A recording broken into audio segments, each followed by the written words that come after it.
Alright, so nami karon sa Shakey's. Andito tayo ngayon sa Shakey's. Yung order namin is, anong to baby? Thin press na pizza. Anong flavor niya? Hawaiian. Hawaiian? Hindi Hawaiian eh, walang pineapple. Parang regular na siya na flavor. Tapos tignan niyo yung nipis oh. Super thin. Tapos, itong burger nila, actually, ito yung first time ko mag-try ng burger nila. Ang tawag niya is Bad Burger. Wala na yung menu eh, di ko mapapakita yung pangalan. Basta Bad Burger. Maraming A.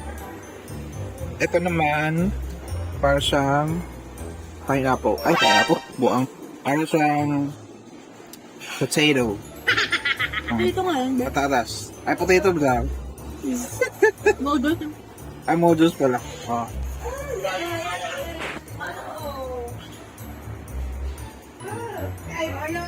Mmm. Yeah.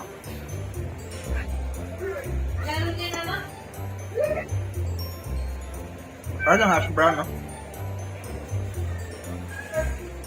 Hash brown. Ang sarap pag dinidip sa ano. Tapos regular chicken nila. Si Pumpkin naman ay meron siyang carbonara.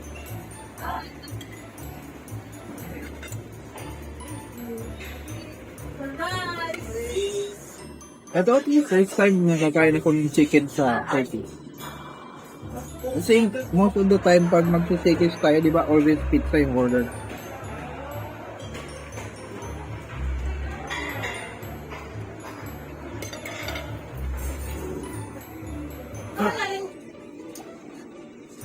Okay lang naman yung lasa niya. It's not bad. Para sa akin, mas good pa rin talaga yung chicken na na-try namin ni Yami sa Army Navy na chicken. Tapos chicken sa Jollibee and chicken sa McDo. And Greenwich, yeah. For me, that's so good.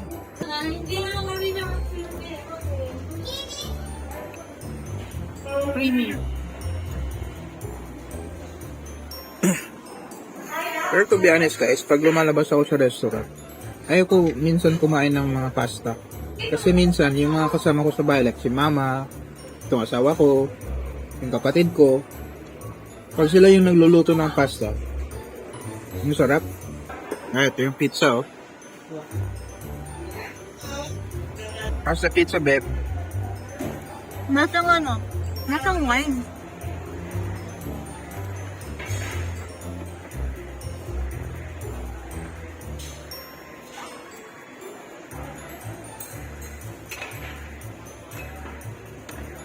Yeah.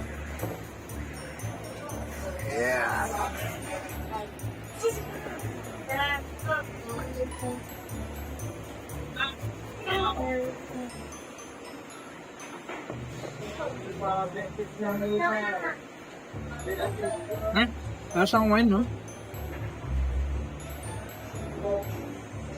Lasang wine. Ang weird. Next naman guys, ito try natin yung kanilang burger. Mag-try tayo ng maliit na slice. Slice na natin siya. That. Just like that. Then, tignan nyo ang loob. Yan.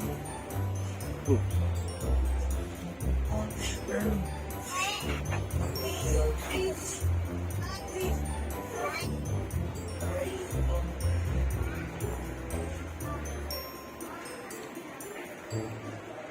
Okay lang.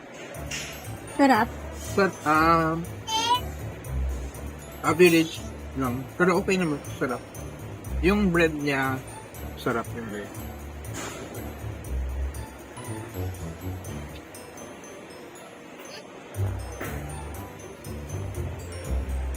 Yung pate niya, okay lang. Pero mas nasasarapan ako sa darts.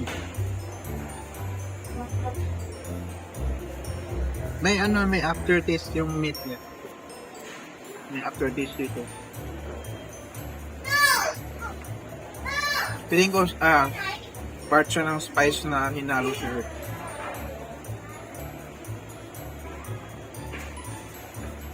Ayan.